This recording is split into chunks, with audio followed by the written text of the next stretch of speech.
traído a colación en el Salmo responsorial la proclamación del Magnificat de la Virgen para de esta forma sintonizar con esta liturgia también de memoria libre el dulce nombre de María. Muy bien, Carmelo. Estamos celebrando, como todas las mañanas, el sacramento de la Eucaristía. Y en el sacramento de la Eucaristía, lo primero que debiéramos hacer es captar todos, los sacerdotes, el que preside, el pueblo de Dios, ¿qué es la Eucaristía? ¿Qué sentido tiene para el pueblo de Dios? ¿No es la Eucaristía, queridos fieles, como un fogón? Ahora yo guiso a Cristo y después viene otro, pero yo le guiso de otra manera porque lo haga mejor. No olvidéis esto. Se nos aproximan tiempos muy difíciles. Cuando la Virgen dice en uno de los mensajes, a la Eucaristía no se le da el trato que la Eucaristía debe, empezando por nosotros. No es la Eucaristía un capricho personal de un pastor de la Iglesia ni de un ministro de la Iglesia. La Eucaristía es la presencia viva de Cristo en medio de nosotros y no hay que guisarle de una forma o de otra. Hay unas palabras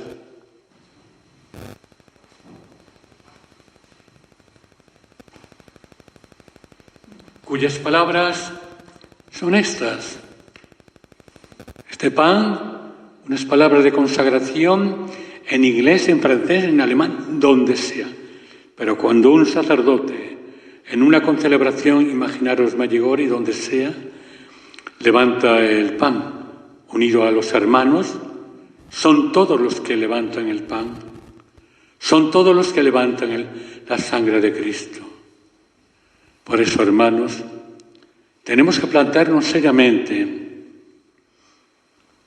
el sacramento de la Eucaristía y con dolor sabemos que, como dice la Virgen en este mensaje, la estamos dando maltrato, unos y otros, unos por arriba y otros por abajo. Por eso creo que lo primero es plantearnos seriamente qué es la Eucaristía, el sacramento de la Eucaristía. Yo voy a tal sitio que allí guisan mejor el lechazo. Esto no es la Iglesia.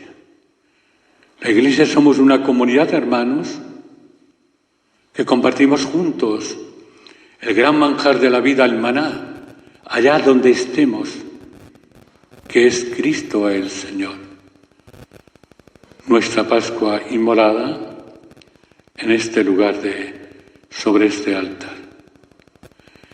Y siempre que celebramos la Eucaristía, celebramos también la palabra de Dios, la liturgia de la palabra, cuya palabra de Dios tiene esta finalidad, pues caldear este horno de leña, la palabra de Dios es como la leña, caldear y preparar el horno para que Cristo tenga un gran sentido en nuestra vida y podamos decir como los discípulos de Maús, es el Señor.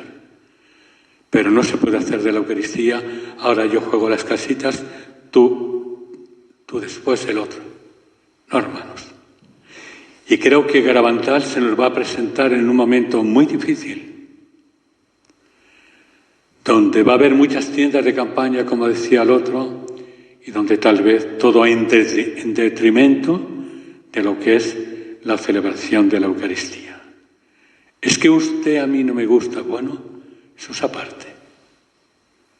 Por esto, hermanos, hemos escuchado la palabra de San Pablo a los colosenses, cuya carta de San Pablo a los colosenses, cargada de teología, cargada de pastoral, cargada de fe y de amor, nos dice cosas tan bellas. Habéis aceptado a Cristo Jesús, el Señor, y dice así, proceded unidos a Él. Tenemos que estar unidos a Cristo, no a mí, no a este Papa ni a este Obispo. No, tenemos que estar unidos. Cristo, que es la piedra angular de la Iglesia, arraigados y edificados, es decir, formando un edificio común con este Cristo que es la piedra angular y está reflejada en el altar. ¿No os dais cuenta que estamos haciendo de la Eucaristía un montaje de aplausos, de piedades particularistas? Y esto no es la Eucaristía. Y dice él, afianzándoos en la fe que os enseñaron. Cada Eucaristía es para afianzarnos en la fe, para consolidar la fe y además rebosantes de agradecimiento a un Dios que nos regaló el don de la fe y que la fe no es tener un carnet de un club de cristianos. La fe es tener una vida en Dios. Eso es la fe. Lo demás son pamplinas. La fe es estar arraigados y rebosantes de agradecimiento a Cristo. Y la fe que nos enseñaron, y dice San Pablo maravillosamente, cuidado con que nadie os envuelva con teorías y con vanas seducciones de tradición humana. Porque a unos pastores se nos marcha Cristo por arriba y a otros se nos marcha por abajo. Por eso las palabras de Pablo son preciosas. Cuidado con que nadie os envuelva. ¡Ay, qué misa más bonita! ¡Ay, qué cura! ¡Ay, qué obispo! ¡Ay, qué tal! Que eso es envolver.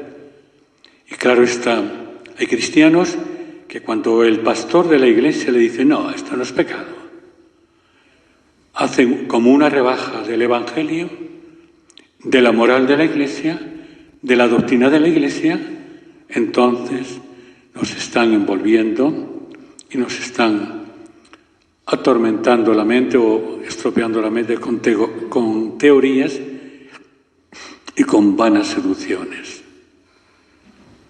Creo que esto es muy importante. Nos dicen más que hemos sido circuncidados no de relación carnal, sino con la muerte de Cristo y la resurrección estamos circuncidados. Somos parte del pueblo de Dios. Y así tenemos que caminar. Y por el bautismo, como nos dicen cuando nos bautizan, habéis sido, dice él, sepultados con Cristo y habéis resucitado con él. El bautismo es un morir al pecado y un resucitar a la gracia con Cristo. Esto es el bautismo. Y toda esta lectura que nos hace el bueno de Pablo a los colosenses y a nosotros es una lectura que merece una revisión, una reflexión, en primer lugar, por parte de los pastores de la Iglesia y, en segundo lugar, por parte de todos. Creo que esta lectura nos puede abrir un poco el corazón para darnos cuenta qué es la Eucaristía. Para darnos cuenta que la Eucaristía no es un juego de este cura, del otro y del más allá. No. Es un compartir juntos. Un momento de la mesa. No que yo soy mejor cocinero y guiso mejor el cordero que tú que eres peor. Hermanos, ya os digo y además os acordaréis de mis palabras. A este lugar se aproximan tiempos muy difíciles. En detrimento de la Eucaristía, en los montajes piadosos de los grupos, de estos y de los otros, se nos avecinan tiempos muy difíciles. Por eso la Virgen lo anunció ya. Y creo que es cierto. Y en la Iglesia pasa esto. Unos sacerdotes dicen esto es pecado, otros dicen no, esto, todos queremos la medalla al mérito. Y nosotros no tenemos que buscar una medalla. Tenemos que buscar a Cristo. Caminar con nuestros hermanos, porque hemos sido también sepultados por el bautismo. en la muerte y hemos resucitado por el bautismo a Cristo y en Cristo. Y no podemos dejar que nadie nos manipule ni nos engañe con falsas doctrinas o falsos evangelios, porque hemos llegado también a falsificar o deteriorar el Evangelio de Jesús. Por ese motivo, cuando vais a Los Pinos, a la Calleja, donde queráis ir, no olvidéis. Esa mujer, María, nuestra Madre, el dulce nombre de María, nos quiere alentar y nos quiere iluminar. Y nos quiere decir, hijo mío, no es ese el camino. Tienes que seguir el camino de mi Hijo. Haced lo que Él os diga. Y no busquéis pachabambas de ninguna clase. Solamente busquemos a Cristo. Por eso creo que hoy, en esta lectura y demás, el Salmo responsorial de el Magnífica de la Virgen sea para estar con María, dando gracias a Dios, porque a la luz de este texto de San Pablo a los Colosenses, vemos cómo ese Magnífica que se cumplió en María se ha cumplido también en nosotros. Y el Evangelio que hemos proclamado nos habla en primer lugar de 3 gestos de Jesús. Jesús tiene una oración profunda en el monte a orar.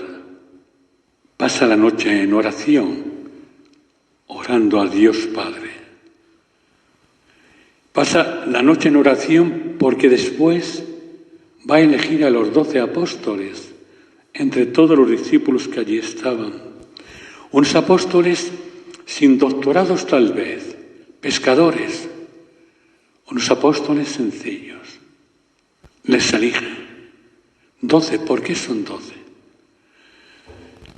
Las tribus de Jacob eran 12 y respondían al Antiguo Testamento. Y los discípulos son 12 y responden al Nuevo Testamento. Les elige con toda la fuerza de la fe y toda la fuerza de Dios. Ahora el Señor elige a los discípulos, les da las consignas de lo que tienen que anunciar, expulsar demonios, anunciar el Evangelio, todo esto. Y después dice que la multitud que estaba allí reunida cuando bajó del monte les anuncia el Evangelio. Y nos dice, los enfermos curaban, los atormentados por espíritus inmundos, por los demonios, quedaban curados y toda la gente trataba de tocar al Señor. Pues este Evangelio que hemos proclamado hoy en esta celebración, que sea también un Evangelio que nos plantee seriamente a los pastores de la Iglesia. Nos ha elegido no para ser figurines, nos ha elegido para anunciar la buena nueva del Evangelio, para curar los espíritus inmundos, sí, exorcizar, y nos ha elegido también para caminar con Él, con la cruz, llevar al Calvario, porque la evangelización exige riesgo y exige entrega. Creo que hoy este Evangelio también nos puede ayudar a todos nosotros. En primer lugar, pedir por los pastores, que existan pastores serios, que crean en Jesús, la gran razón del hombre, pastores orantes y pastores que no quieran hacer diferentes grupos o iglesias, que solamente la iglesia es la iglesia de Cristo. Cristo el centro y el pilar de esta iglesia. Pidamos todo esto al Señor. Por eso dice el Señor en el Aleluya, os he elegido del mundo, de entre todos los que decimos que ha elegido, para que vayáis y deis fruto y vuestro fruto permanezca. Un pastor que no ora, un pastor que quiere ser en una pasarela, no da fruto. Solamente el pastor que ora, que asume lo que dice Pablo en su carta, ese da fruto abundante. De pie.